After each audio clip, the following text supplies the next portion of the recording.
really the problem here, Minister, seems to me that the system is broken. The system has been broken for quite a while, and I think you're aware of that, and everyone that has been involved in this situation is aware of it. And it goes back probably 25 or 30 years since we had the consolidation of all the small meat processing plants around the country into the hands of a very small handful of people.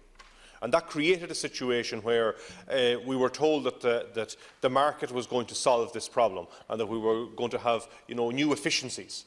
And those new efficiencies have led to a situation where, first of all, the people who work in the meat processing plants nowadays, by and large, are foreign labour, which come into the country because of the very low wages that are being paid in them. I remember around me years ago, there was a whole number of meat factories, and you always knew the farmers that worked in them because they wore white Wellingtons.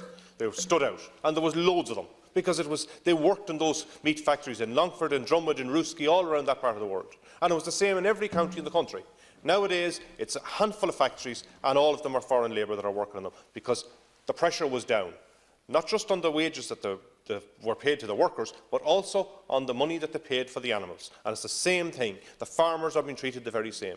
It has been pressured down in order to provide the product at a cheaper price, supposedly. But really what's happening here is that in the middle, all the money has been taken by the processors. And that is the problem. And the farmers cannot continue like this. And, the example has been made several times that it's an international market, that we get the average price that we get in Europe. And we do. But the problem is our product in Ireland is not the average product. It is different. It is unique. We have a family farm setting. They're free-roaming animals, grass-fed, the traceability from farm to fork. That's unique. Nowhere else does that. And yet we get an average price. Farmers are seething with anger that they are being used in this situation. I think you're aware of that. You spent, whatever it was, 40 hours sitting at the negotiating tables with them. Really, what we have to do here is we have to recognise that the key to this is price.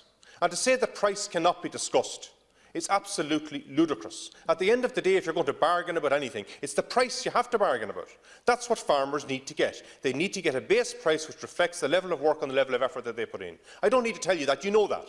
But unfortunately, the system has been set up not in favour of the primary producer, not in favour of the people that work in the meat plants, not in favour of the consumer either, but actually in favour of those in the middle that unfortunately make all the money and are ripping off the entire community out there, the hard-working community, and we see these people down at the Ploughman and all these places across rural Ireland.